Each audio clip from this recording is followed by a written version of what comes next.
So finally, pun intended, there is a new free FPS game out that has a relatively unique concept.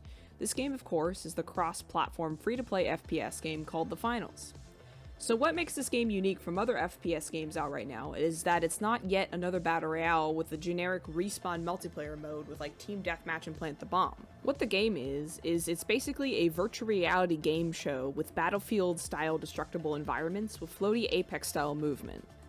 This game does have a little bit of issues, but what's nice so far is that it's maintaining like a pretty good player count. Like, I think this game could easily be like another Apex or like Valorant, for example.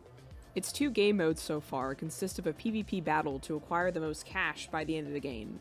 It's kind of like Warzone Plunder, but more complicated and more competitive, and by far just done better. There is a bit of a hero shooter aspect with like 3 different classes that are locked to certain abilities, gimmicks, and weapons to choose from.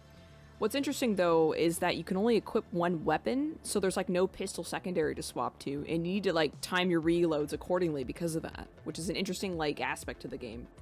The game has a lot of moving parts, so we could very well start to see some crazy plays in the future that people have started to come up with. Also, the maps are remixed, so each game they kind of move around like jump pads and zip lines to certain locations, and also the spawns are dynamic as well. So how spawning works in this game is that if your team gets full wiped, there's a time penalty where it will take longer for your team to respawn.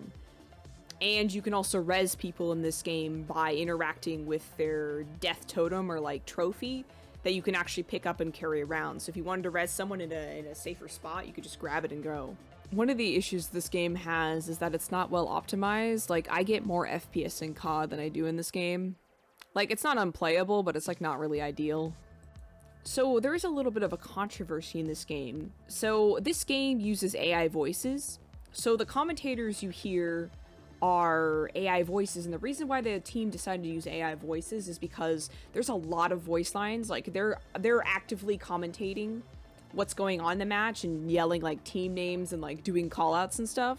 So the team that made this game thought it would be easier to just generate AI generated voice lines for everything, and that way they could get the stuff out faster instead of hiring an actual voice actor, which I'm not really like a huge fan of.